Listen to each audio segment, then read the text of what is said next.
प्राथमिक शिक्षक असलेल्या नवऱ्याच्या हत्येची 1 लाखांची सुपारी बायकोने का दिली? कारण ऐकूनच धक्का बसेल. पती पत्नी हे एकमेकांचे आधार असतात, पण काही वेळा पती हा पत्नीला चांगली वागणूक देत नाही. वारंवार अपमान करणे, मारहाण करणे असे प्रकार पती करत असल्याने पत्नी मनातून नाराज असते, पण तिचा नाईलाज असतो. यातून सुटका करून घेण्यासाठी तिला कोणताच मार्ग मिळत नाही. एखाद्या वेळी कोणीतरी तिचे कान भरले तर मात्र ती पतीच्या त्रासातून मुक्त व्हायला काही करण्यास तयार होते. गडचिरोलीतील एका महिलेच्या बाबतीत असेच झाले. शिक्षक पती तिला खूप त्रास देत होता. एकदा तर त्याने इतके मारले की तिच्या कानाची शस्त्रक्रिया करावी लागली. या उपचारादरम्यान तिचे एका समाजसेविका म्हणून मिरवणाऱ्या महिलेशी ओळख झाली. त्या समाजसेविकेने तिला पतीच्या त्रासातून सुटका करून घेण्याचा मार्ग दाखवला, पण तो मार्ग तिला तुरुंगामध्ये घेऊन गेला. या धक्कादायक घटनेचा सविस्तर वृत्तांत पुढे पाहण्या अगोदर जर तुम्ही ह्या चॅनेलवर जर नवीन असाल तर प्लीज आपल्या ह्या मराठी चॅनेलला नक्की सबस्क्राईब करा. जिल्हा परिषद प्राथमिक शाळेमध्ये शिक्षक म्हणून कार्यरत असलेला रवींद्र तुळशीराम कुळमेथे हा 46 वर्षाचा इसम आपली पत्नी दीपमाला वय वर्षे 46 हिच्या समवेत गडचिरोली जिल्ह्यातील चारमोशी तालुक्यात असणाऱ्या राहणार मुधोली चेक नंबर 2 या ठिकाणी राहतो. शाळेमध्ये शिक्षणाचे धडे देणारा रवींद्र हा घरामध्ये मात्र पत्नीचा छळ करत असे. या त्रासाला त्याची पत्नी दीपमाला कंटाळलेली होते.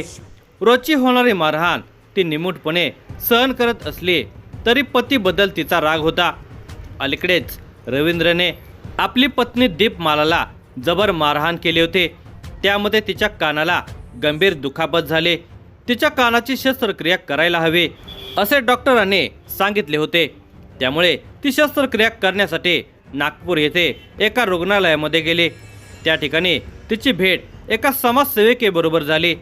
नवऱ्याने केलेल्या मारहाणीमध्ये जखमी झालेल्या दीपमालाची समाजसेविकेने आस्तेवाईकपणे चौकशी सुरू केली. तेव्हा दीपमालाने नवऱ्याकडून होणाऱ्या छळाबद्दल तिला सारे काही सांगून टाकले. त्या समाजसेविकेचे नाव होते वर्षा राजू परचाके, राहणार मानेवाडा, जिल्हा नागपूर. एका शिक्षक नवऱ्याकडून होणाऱ्या छळाची माहिती ऐकून वर्षा व्यथित झाली, पण अशांना चांगला धडा शिकवायला हवा असेही ती दीपमालेसमोर बोलून गेली. दीपमालेने होकारार्थी मान डोलावले.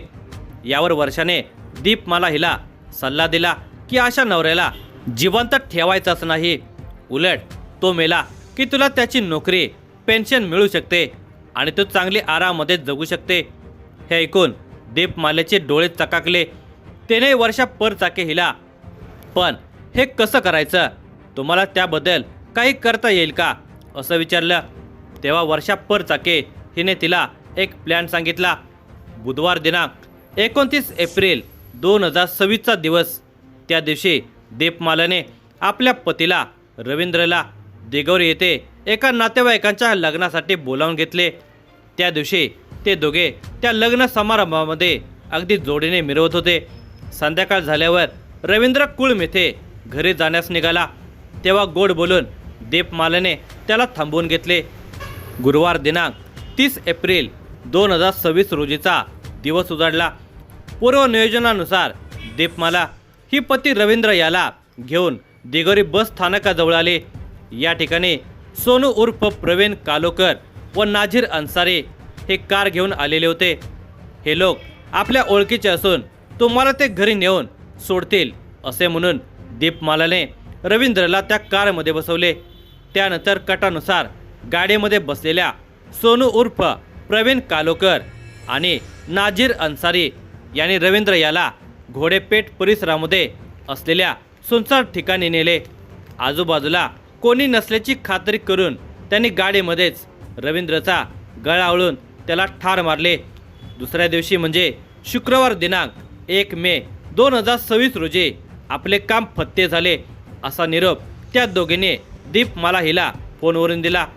तिकडे शनिवार दिनांक 2 मे 2026 रोजी सकाळी सुमारे 10:30 वाजण्याच्या सुमारास घोडेपेठ येथील कर्मवीर शाळेजवळ एका व्यक्तीचा मृतदेह आढळल्याची माहिती भद्रावती पोलीस ठाण्यामध्ये मिळाले। पोलिसांनी घटनास्थळी धाव घेतली असता मृत व्यक्तीच्या गळ्याभोवती प्लास्टिक पिशवी आणि त्यावर पांढरा दुपट्टा घट्ट आवळलेला आढळून आला। तसेच मृताची जीभ बाहेर आलेली असल्याने हा मृत्यू संशयास्पद असल्याचे स्पष्ट झाले। घटनास्थळी मिळालेल्या मोबाईल फोनच्या कॉल डिटेलच्या आधारे मृताची ओळख रवींद्र तुळशीराम कुळमेथे, वय वर्षे 46, राहणार मुदोली, चेक नंबर 2, तालुका चारमोशी, जिल्हा गडचिरोली अशी पटली। ते जिल्हा परिषद शाळेमध्ये शिक्षक म्हणून कार्यरत असल्याचेही समजले। पोलिसांनी तत्काळ रवींद्र कुळमेथे यांची पत्नी दीपमाला हिला याबद्दल माहिती दिली। आपल्या पतीचा मृतदेह सापडल्याचे पोलिसांनी सांगताच ती रडण्याचा बनाव करत घटनास्थळी दाखल झाली। मृतदेहाचे विच्छेदन ग्रामीण रुग्णालय भद्रावती येथे करण्यात आले। वैद्यकीय अधिकाऱ्यांनी दिलेल्या प्राथमिक अहवालानुसार गळा आवळल्यामुळे मृत्यू झाल्याचे स्पष्ट झाले। पोलिसांनी दीपमाला कुळमेथे हिच्याकडे सखोल चौकशी आरंभली। तिचा कोणावर संशय अथवा रवींद्र याचे कोणाशी वाद होते का याबद्दल विचारण्यात आले। सुरुवातीला तिने उडवा उडवीची उत्तरे दिली, पण तिला फार काळ काही लपवता आले नाही। पोलिसांच्या प्रश्नांच्या भडीमारापुढे अखेर तिचा भांडाफोड झाला। तिने आपण केलेल्या कटाची माहिती पोलिसांना दिली। पतीकडून होत असलेल्या कथित त्रासानुसार मुक्त होण्यासाठी दीपमालाने वर्षा परचाके हिच्यासोबत संगनमत करून पतीच्या खुनाचा कट रचल्याचे उघड झाले। नागपूर येथे उपचारादरम्यान दोघींची ओळख झालेली होती। याच काळामध्ये दीपमालाने आपली व्यथा वर्षाला सांगितलेली असता पतीचा खून केल्याशिवाय सुटका नाही असा सल्ला वर्षाने दिलेला होता। यासाठी सुमारे 1 लाख रुपयांचा खर्च येईल असे सांगण्यात आले। दीपमालाने त्याला संमती देत पतीचा फोटो मारेकर यांना दिला। घटनास्थळ पंचनामा, कॉल डिटेल्स, पोस्टमॉर्टम अहवाल आणि आरोपींच्या कबुली जबाबाच्या आधारे हा पूर्वनियोजित खून असल्याचे स्पष्ट झालेले आहे।